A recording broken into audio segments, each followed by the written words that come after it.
ये है छत्रपति संभाजी नगर का विद्यादीप बालगृह, जो पिछले कुछ दिनों से सुर्खियों में बना हुआ है। इसकी वजह है कि इस बालगृह पर कई सारे जो बच्चियां हैं पढ़ने वाली, इन्होंने गंभीर आरोप लगाए हैं, जिसकी वजह से राज्य के मुख्यमंत्री ने खुद सदन में फैसला किया कि इस बालगृह के जो जिम्मेदार हैं इन पर सख्त कार्रवाई की जाएगी। पुलिस ने एक्शन लेते हुए कुछ जिम्मेदारों को गिरफ्तार किया है, जिसके बाद हॉस्टल में पढ़ने वाली छात्राओं का कहना है कि इस हॉस्टल के जिम्मेदारों को बेवजह फंसाया जा रहा है, जिसकी वजह से इन्हें परेशानी का सामना करना पड़ रहा है। हॉस्टल के जिम्मेदारों का कहना है कि मुख्यमंत्री को इनकी भी आवाज़ सुननी चाहिए। मैं इस संस्था की एक सदस्य हूँ।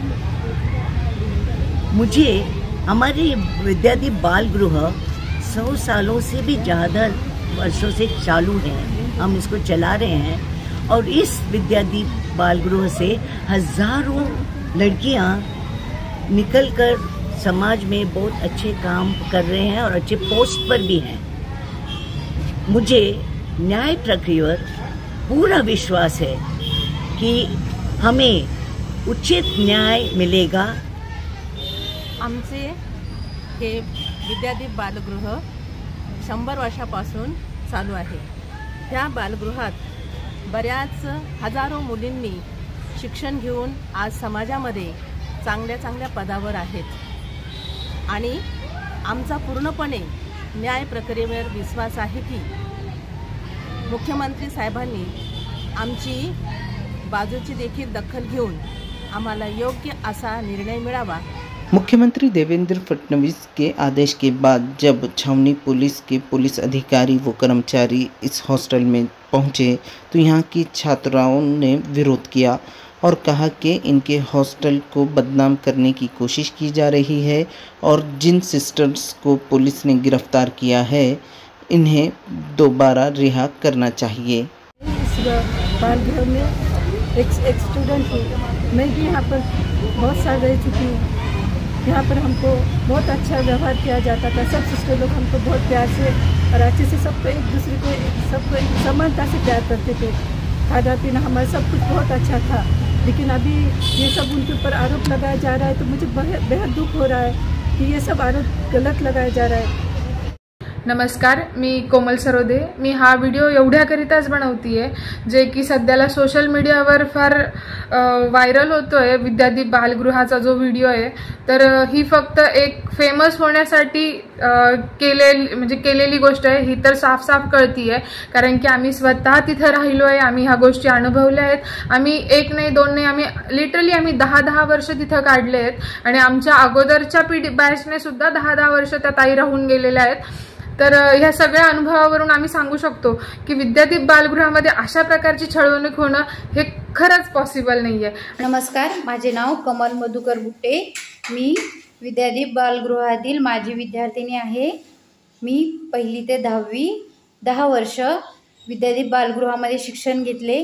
तेथील अध्यक्षिका, परिचारिका तसेच मावशी यांनी आम्हाला कधीच त्रास दिला नाही।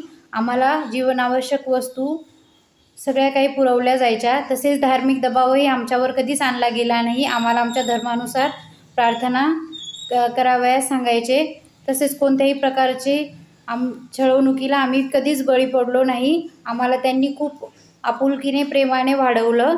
धार्मिक गोष्टीबद्दल बोलायचं झालं तर आम्ही आमच्या देवाची प्रार्थना करायचो। आम्हाला आमचे ग्रुप करून दिले होते, ज्यांना जिथे बसायचं तिथे आम्ही बसून आमची प्रार्थना करायचो। त्यांचा आम्हाला कसलाही त्रास धर्माबद्दल नव्हता। प्लस हॉस्पिटलविषयी आम्हाला व्यवस्थित औषधं दिली जायची। 10वी मध्ये असताना मला कावीळ झाला होता आणि मला 4-5 दिवस ऍडमिट करून ट्रीटमेंट दिली होती डॉक्टर संजेती हॉस्पिटलला। त्यामुळे पाणी वगैरे शिंपडणं ह्या गोष्टी आमच्या सोबत कधीही झाल्या नाही। नमस्कार, मी विद्या नरवडे। मागील काही दिवसांपासून छत्रपती संभाजीनगरमधील विद्यादीप अनाथालय या हॉस्टेलविषयी खूप बातम्या येत आहेत की तिथे पोलीस केस झालेल्या 9 मुली ठेवण्यात आल्या होत्या आणि त्या मुलींनी एकीकरण करून हॉस्टेलमधून पलायन केले। त्यांनी हातावर ब्लेड मारून घेतला, हॉस्टेलचे कॅमेरे तोडले आणि तिथे एवढी कडक सुरक्षा असताना देखील त्या मुली पळून गेल्यात। मग यावरून एक समजायचं आपल्याला की त्या मुली ज्या काही गोष्टी प्रसार माध्यमांना सांगत आहेत, पोलिसांना सांगत आहेत की हॉस्टेलमध्ये अपुऱ्या सुविधा आहेत, तिथे जेवण पोटभर मिळत नाही, आम्हाला डांबून ठेवण्यात येते, CCTV लावलेले आहेत, तर मला तुम्हाला एकच सांगायचं आहे की ह्या ज्या मुली जे सांगत आहेत ते सर्व चुकीचं आहे। तिथे असं काही होत नाहीये। मुलींची सुरक्षेसाठी, मुलींच्या सर्व मुलींवर देखरेख ठेवण्यासाठी, त्यांच्या सुरक्षेसाठी हॉस्टेलच्या प्रत्येक ठिकाणी कॅमेरे लावलेले आहेत आणि ते सगळीकडेच आहेत। त्या मुली आल्यात म्हणून नाही लावले, ते ऑलरेडी तिथे होते कॅमेरे।